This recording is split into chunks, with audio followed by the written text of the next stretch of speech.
नमस्कार मित्रांनो. मी सचिन संघवी आपले स्वागत करतो आपल्या हक्काच्या द डेली पल्स या यूट्यूब चॅनलवर. आज आपण एका विषयावर विस्तृत चर्चा करणार आहोत. विरोधक म्हणजे मोदी समर्थक असे खोचकपणे विचारतात किंवा सांगतात, कुठे आहे भ्रष्टाचार, सर्व काही ठीकच चालू आहे.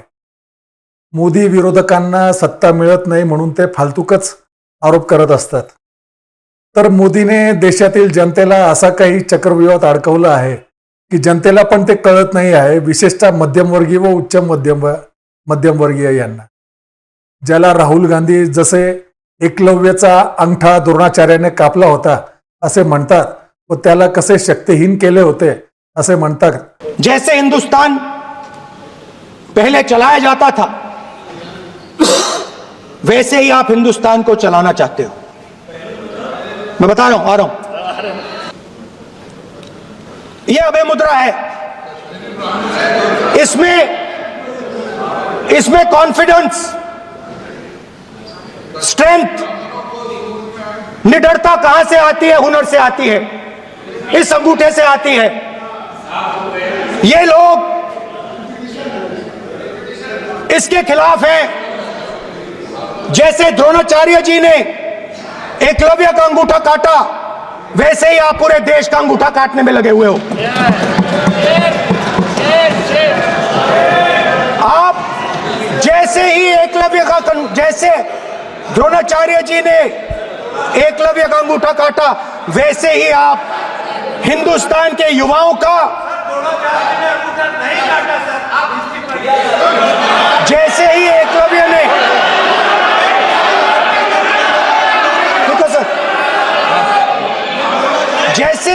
जैसे एकलव्य का अंगूठा काटा गया, वैसे ही आप हिंदुस्तान के युवाओं का, सबका अंगूठा काटते हो. अगदी तसेच भारतात 142 कोटी जनता आहे. त्यात खालची आकडेवारी बघितली की कळेल, श्रीमंत अजून श्रीमंत होत आहेत व गरीब अजून गरीब होत आहेत. डिसेंबर 2023 पर्यंत भारतात 3,26,000 लक्षाधीश होते, जे 2013च्या तुलनेत 85% वाढले आहेत. ऑगस्ट 2024 पर्यंत भारतात 334 अब्जाधीश झालेत, जे 2023 मध्ये 259 आणि 2014 पर्यंत फक्त 109 होते. यात लक्षणीय वाढ झाली आहे. 2023 मध्ये भारतात 13,263 अतिश्रीमंत व्यक्ती झाल्यात, जे मागील वर्षाच्या तुलनेत 6.1% वाढले आहेत. नाईट फ्रँकचा अंदाज आहे की 2023 आणि 2028च्या दरम्यान ही संख्या 50% वाढेल, जी जगातील सर्वात जलद वाढीचा दर असेल. तर फोर्ब्सच्या नुसार 2023 बहुआयामी गरिबी निर्देशांक अहवालात असे आढळून आले की जगातील सर्व गरीब लोकांपैकी 1/3 लोक दक्षिण आशियामध्ये राहतात, जे सुमारे 389 दशलक्ष लोक आहेत. या संख्येत अत्यंत गरिबांच्या वाढीच्या दरात जवळपास 70% वाटा एकट्या भारताचा आहे. जागतिक बँकेने आंतरराष्ट्रीय दारिद्र्य रेषेचा वापर करून गरिबीची व्याख्या केली आहे, जी अत्यंत गरीब प्रतीची व्यक्ती असते त्याचा प्रतिदिन $2.15 म्हणजे लगभग 175 रुपये त्याचं प्रतिदिन त्याचे उत्पन्न दाखवते.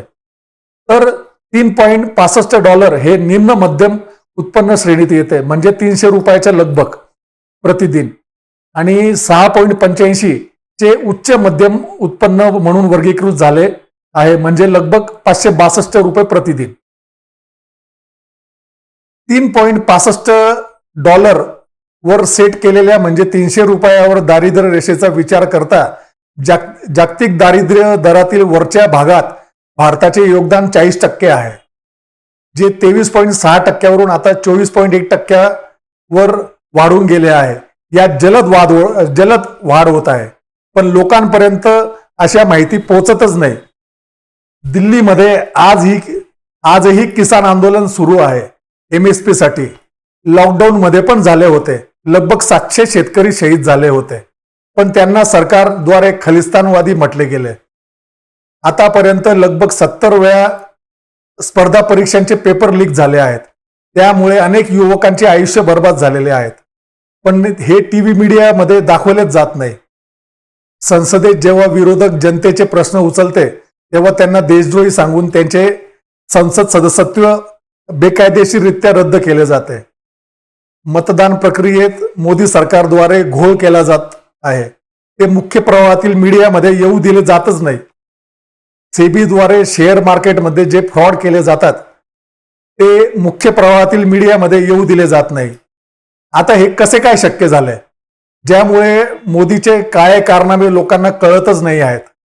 व जर कोणा युट्यूब चॅनलवर आलेच तर त्यांना काउंटर म्हणून सरकारी पेड युट्यूब चॅनल व मोदीच्या सोशल मीडियाद्वारे त्यांना देशद्रोही सिद्ध केले जाते.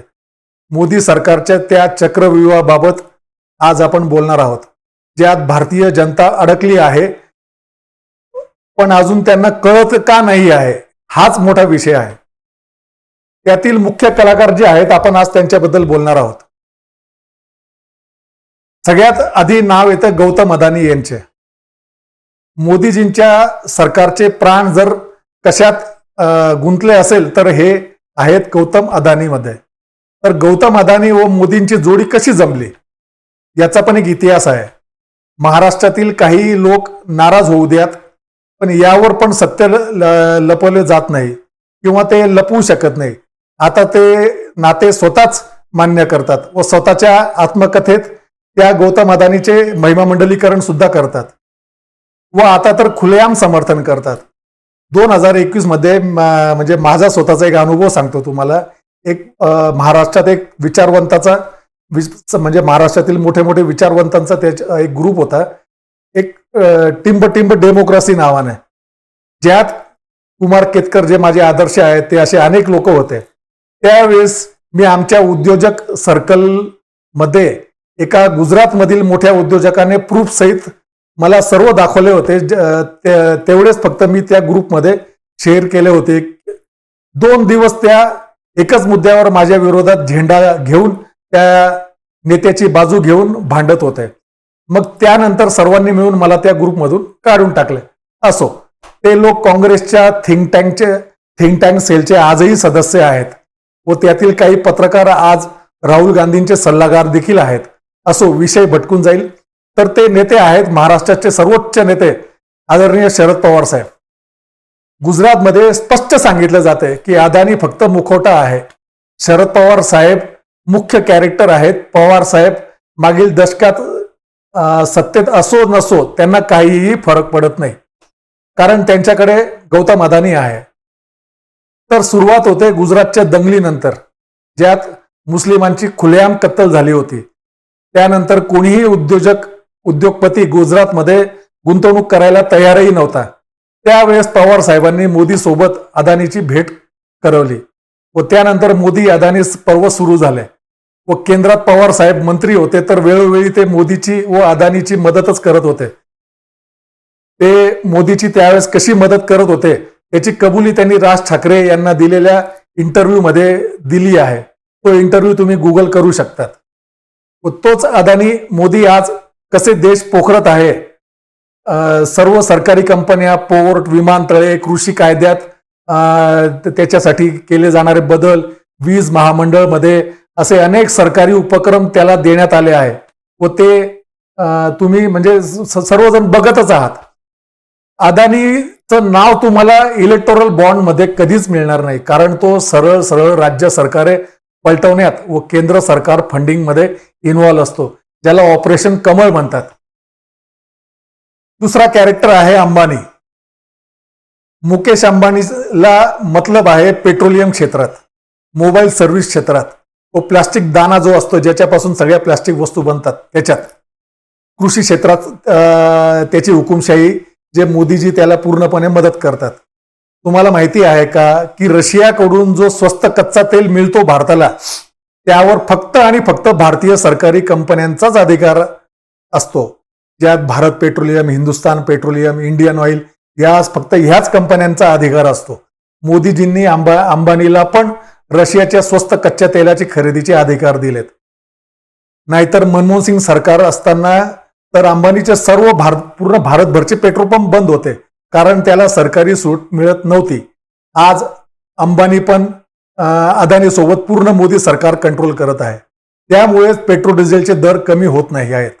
तर अंबानी देखील तुम्हाला इलेक्टोरल बॉन्डमध्ये कधीच मिळणार नाही, कारण तो सरळ सरळ राज्य सरकारे पलटवण्यात व केंद्र सरकार फंडिंगमध्ये इन्व्हॉल्व असतो, ज्याला ऑपरेशन कमळ म्हणतात. तर अदानी अंबानींचं हे झालं, जी जोडी जी मोदी सरकारला मदत करते. आता अंबानी युगाची सुरुवात तर काँग्रेसच्या काळातच झाली होती. त्यावेळेस सुद्धा काँग्रेसी नेत्यांना त्यांना लाभ म्हणजे काँग्रेसी नेत्यांचा लाभ त्यांना मिळालाच होता. पण आज जे एकाधिकारशाही झाली आहे ती काँग्रेसने कधी होऊ दिली नाही. प्रत्येक उद्योगपतीला त्याच्या अवकातीतच ठेवले होते काँग्रेसने. सरकार चालवण्यात त्यांच्या हस्तक्षेपाला स्पष्टपणे नकार दिला जायचा. जे आज होत आहे ते म्हणजे सरकारी योजनाच फक्त त्यांच्या मर्जीने बनत आहेत, जसे कृषी कानून कायदा व इतर योजना. आता आज लगभग सर्व मुख्य प्रवाहातील टीव्ही चॅनल याच दोन्ही अदानी अंबानी यांच्या मालकीचे झाले आहेत. तिसरे कॅरेक्टर आहेत अमित शहा. अमित शहा व मोदींची भेट झाली जेव्हा नरेंद्र मोदी गुजरातचे प्रभारी होते.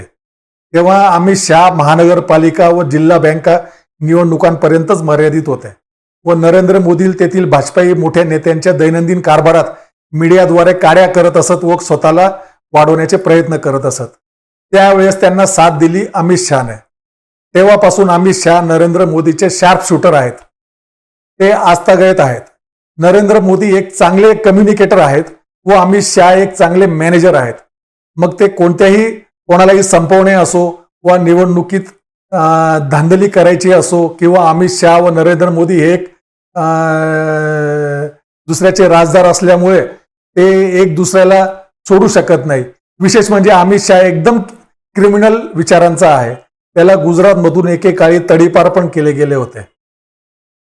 निवडणूक आयुक्त चौथा कॅरेक्टर आहे. निवडणूक आयुक्त व बायस कायदा प्रणाली व सर्व भारतीय संवैधानिक संस्था. निवडणूक आयुक्त व संपूर्ण निवडणूक आयोग. पूर्वी कायदा होता की निवडणूक आयुक्त निवडीच्या प्रक्रियेत प्रधानमंत्री, विरोधी पक्ष नेता व भारताचे सर्वोच्च न्यायाधीश हे 3 लोक मिळून निवडणूक आयुक्त निवडत होते. मोदी सरकारने तो कायदा बदलून प्रधानमंत्री, अजून एक केंद्रीय मंत्री व विरोधी पक्ष नेता हा पॅनल ठरवला. ज्यामुळे सरकारी पक्षाचेच 3 पैकी 2 सदस्य असतील तर निष्पक्ष निवडणूक आयुक्त कसे काय राहील. तर 2024च्या लोकसभा निवडणुकीत मोदी सरकारला फक्त 180 जागा मिळाल्या होत्या व 60 जागांवर ऍक्च्युअल मतदानापेक्षा जी मतमोजणी झाली ती संख्या खूप अधिकची आहे. तर हे अधिकचे मतदान कुठून आलेत हा मोठा प्रश्न आहे. तसंच हरियाणा व महाराष्ट्र निवडणुकीत झाले आहे. महाराष्ट्रात 95 मतदारसंघात वरील प्रमाणे घोळ झाले आहे. पण जर विरोधी पक्ष निवडणूक आयुक्ताकडे जर शिकायत करतो तर निवडणूक आयोग त्याला ऐकायलाच तयार नाही, त्याला प्रत्युत्तर पण देत नाही. सुप्रीम कोर्टात विरोधी पक्ष दाद मागतो तर तिथे RSSचे लोक जज म्हणून बसले आहेत. ते विरोधी पक्षाची बाजू न ऐकता त्यांची याचिका रद्द करून टाकतात. सर्वोच्च न्यायालयाने तेच महाराष्ट्रातील शिवसेना व राष्ट्रवादी पक्ष फुटीरबाबत तसेच केले. अजूनही न्याय दिला नाही. 2024च्या निवडणुकाही आता होऊन गेल्यात तरी न्याय दिला नाही. तसेच ईडी, CBI व इन्कम टॅक्स विभागाचे आहे. फक्त विरोधी पक्षांना व जे सरकार विरोधी बोलतील किंवा अदानी अंबानीला कोणती एक कंपनी कवडीमोल भावात विकत घ्यायची असेल तर त्या कंपनीवर फक्त ईडी, CBI व इन्कम टॅक्सची धाड टाकली जाते, जेणेकरून ते एकतर पक्ष बदलतील, नाहीतर चूप बसतील किंवा गुपचूप रीतीने त्यांना हवे तसे काम करतील. लोकसभा स्पीकर व राज्यसभा स्पीकर हे पुढचे 2 सर्वात मोठे कॅरेक्टर. लोकसभा व राज्यसभा हे लोकशाहीचे मंदिर मानले जाते, ज्यात निवडून आलेले सांसद जनतेचे प्रश्न मांडत असतात व सरकारच्या चुकीच्या धोरणावर ज्या जनविरोधी असतात त्यांना विरोध करत असतात व सरकारला बाध्य करत असतात की त्या जनविरोधी धोरणांना मागे घेण्यास भाग पाडत असतात. पण लोकसभा स्पीकर व राज्यसभा स्पीकर ज्यांनी कायद्याने निष्पक्ष असणे व न्यायाधीश सारखे कोणत्याही पक्षाची बाजू न घेणे संवैधानिक असते, तेच ते भाजपच्या प्रवक्त्यासारखे वागत आहेत. विरोधी पक्षाला बोलू न देता संसद बरखास्त करणे व फक्त सरकारी पक्षाच्या लोकांना बोलू देणे. जर विरोधी पक्षाने जास्त धरणे आंदोलनची भूमिका संसदेत केली तर त्याचे संसद सदस्यत्व रद्द करून टाकायचं. हे मागील 10 वर्षापासून सतत सुरू आहे. 2023 साली तर एकाच दिवसात शेकडोच्या वर संसद सदस्यांचे सदस्यत्व रद्द केले होते. हा एक रेकॉर्ड आहे. जाणून बुजून विरोधी पक्ष जेव्हा बोलत असेल, जनतेचे मुद्दे मांडत असेल, त्यावेळेस संसद टीव्हीवर त्यांना दाखवायचे नाही, जेणेकरून विरोधी पक्ष काही काम करत नाही आहे हे संदेश जनतेसमोर गेला पाहिजे. असे अनेक उपद्व्याप हे लोकसभा स्पीकर व राज्यसभा स्पीकर हे करत असतात. आता हे हिरेन जोशी नावाचे कॅरेक्टर आहेत. आता या महाशयांबद्दल कोणी जास्त ऐकले नसेल व मीडियामध्ये तर बिलकुलच यांचा उल्लेख ऐकला जात नसेल किंवा कोणी करत नाही. कारण यांच्या एका व्हॉट्सअप मेसेजने मीडियामधील संपूर्ण चित्रच बदलून जाते, एवढे हे ताकदवर आहेत. तर हे महाशय आहेत नरेंद्र मोदी यांचे मीडिया प्रमुख. यांचे काम आहे रोज सकाळी नरेंद्र मोदी यांच्या सरकारी निवासवर जाणे, तेथून त्यांना निर्देश दिले जातात की आज टीव्हीवर कोणता विषय चर्चेला गेला पाहिजे व कोणते विषय लपवले पाहिजे, जेणेकरून जनतेपर्यंत सत्य पोहोचू नये. त्या प्रमाणे ते हे महाशय रोज सकाळी सर्व टीव्ही मीडिया, सर्व मुख्य दैनिक समाचार पेपर ज्याला आपण प्रिंट मीडिया म्हणतो, त्यांना व्हॉट्सअप मेसेजद्वारे आजचा अजेंडा पाठवतात व सर्व मुख्य धाऱ्यातील मीडिया फक्त तोच अजेंडा दिवसभर दाखवत असतात. त्यामुळे खरी हकीकत जनतेपर्यंत पोहोचतच नाही व जनता टीव्ही मीडियावरील नुरा कुस्ती बघून आपले मत बनवत असते, ज्यात विशेषतः धर्मांधता, नरेंद्र मोदी यांचे महिमा मंडलीकरण, त्यांनी कसे युक्रेन लढाई थांबवली, कसा अमेरिका त्यांच्यासमोर झुकतो, असे अनेको फेक नॅरेटिव्ह पसरवत असते. महात्मा गांधी, पंडित नेहरू ते राहुल गांधी कसे खलनायक आहेत हे पसरवून जनतेच्या मनात त्यांच्याबद्दल चीड निर्माण करत असतात. मग धर्मांधता कशी वाढेल, मुस्लिम द्वेष कसे वाढेल, असे नॅरेटिव्ह सेट केले जातात. आता पुढचे कॅरेक्टर आहे अमित मालवीय. हे महाशय नरेंद्र मोदींचे सोशल मीडिया प्रमुख आहेत. फेसबुक, इंस्टाग्राम, व्हॉट्सअप, ट्विटरवर फेक नॅरेटिव्ह पसरवणे यांचे काम आहे. भारतातील जेवढे Facebook, Instagram, WhatsApp, Twitter account आहेत माफ करा आहेत, जे भारतीय जनता पार्टीचं व RSS द्वारे पोचले जातात, त्यांना रोज सकाळी एक फेक नॅरेटिव्ह सेट करून देणे त्यांचे काम असते की ते तळागाळातील जनतेपर्यंत पोहोचवतात व त्यानुसार जनतेमध्ये भ्रम पसरवणे, धर्मांधता वाढवणे, मुस्लिम द्वेष पसरवणे. यातील एकही मेसेज सत्याला आधारून नसते. जोपर्यंत विरोधक सत्य लोकांपर्यंत आणेल तोपर्यंत खोटेपणा पूर्ण गावभर, देशभर फिरून आलेला असतो. आता पुढचे जे काही लोक आहेत, जे नरेंद्र मोदीच्या सत्तेचे पिलर आहेत, ते आहे क्षेत्रीय क्षत्रप. त्यात चंद्राबाबू नायडू येतात, नितीश कुमार येतात, ममता बॅनर्जी येतात, YSR रेड्डी येतात, आदरणीय शरद पवार साहेब येतात, केजरीवाल येतात, मायावती येतात, अखिलेश यादव येतात. प्रत्येक क्षेत्रीय पक्षांच्या आपापल्या महत्वाकांक्षा असतात, जातीय समीकरणे असतात, त्यांचे भ्रष्टाचार असतात व ही सर्व क्षेत्रीय पक्ष काँग्रेसच्याच मतदारांवर डल्ला मारून आपले पक्ष चालवत असतात. त्यामुळे त्यांना काँग्रेस वाढली तर आपले अस्तित्व धोक्यात येईल ही भीती असते. मग ही पक्ष कसंही करून मागच्या दाराने भाजप संघाला मदत करत असतात.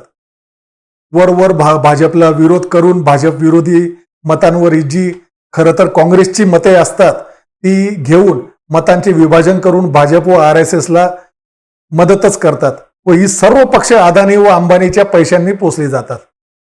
वर शरद पवार यांचा व अदानीचा काय संबंध आहे याची विश्लेषण मी केलेच आहे. अजून एक गंमत सांगतो.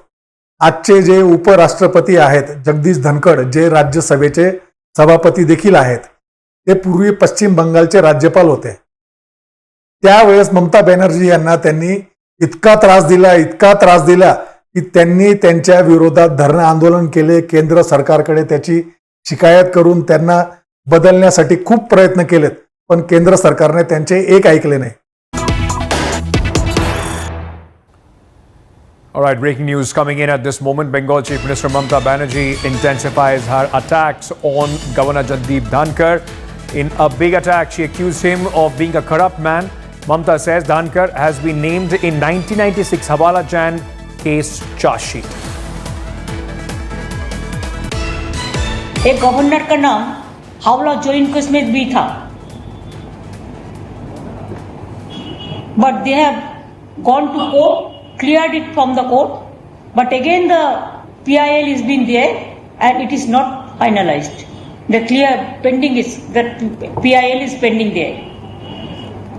What do you want to know more?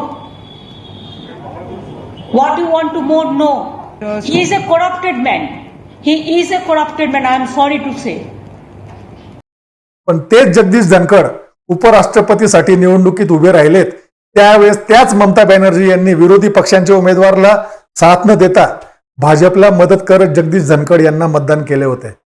हे फक्त उदाहरण आहे जेणेकरून सर्व क्षेत्रीय क्षत्रप कसे भाजपला मदत करतात हे कळण्यासाठी. आता एक अजून काही महत्वाची लोक आहेत.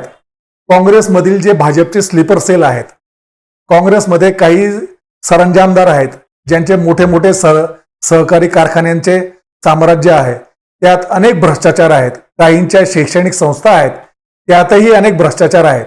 मग भाजप यांचा मागच्या दारातून वापर करते, स्वतःचा अजेंडा चालवण्यासाठी ते त्यांचा वापर करतात. त्यांना काँग्रेसमध्येच ठेवले जाते. पण भाजप विरोधात ज्या आक्रमकतेने रस्त्यावर उतरले पाहिजे त्या रीतीने ते न उतरता फक्त वरवर शाब्दिक खेळ करून आपले विरोध फक्त नावाला दर्शवायचे तेवढेच फक्त काम करतात. व जे भाजपला अंगावर घेऊन रस्त्यावर उतरू शकतात अशा कार्यकर्त्यांना, नेत्यांना भाजप प्रणित मीडियाद्वारे गटबाजीच्या नावाखाली बदनाम करतात. आपसातच भांडण करून त्यांचे खच्चीकरण करत असतात. व जे कार्यकर्ते काँग्रेसच्या विचारधारेशी सहमत असतात व निडर असतात व स्वतःच्या क्षेत्रात भाजपशी उघड लढत असतात, त्यांना काँग्रेसच्या मुख्य धारेत येऊच दिले जात नाही. तर अशा पद्धतीने मोदी सरकारने चक्रव्यूह जो मांडला आहे तो अशा पद्धतीने मांडला आहे ज्यात जनता पूर्णपणे अडकली आहे. जनतेला काहीच कळत नाही. विशेष म्हणजे यातले काही घटक असे आहेत जे जनतेला माहीतच नाही आहेत. विपक्षचा आवाजही त्यांच्यापर्यंत पोचू दिला जात नाही आहे. फक्त राहुल गांधी यांच्या भारत जोडो यात्रेमुळे जे काही थोडेफार जनतेपर्यंत समोरासमोर पोचले तेवढेच. तर मित्रांनो, हे तुम्हाला जे मी वरील सर्व मुद्दे समजून सांगितले ते तुम्हाला कसे वाटलेत ते तुम्ही मला नक्की सांगा. पुन्हा एक विनंती, हा व्हिडिओ जास्तीत जास्त जनतेत पोचवा. तुम्हीही हातभार लावा जेणेकरून अधिकाधिक लोकांना खरी माहिती कळेल. व नक्कीच अशा नियमित व्हिडिओसाठी प्लीज सबस्क्राईब करा व बेल आयकॉन दाबा व म्हणजे त्यामुळे आमचे मनोधैर्य वाढेल. जय महाराष्ट्र. मी सचिन संघवी.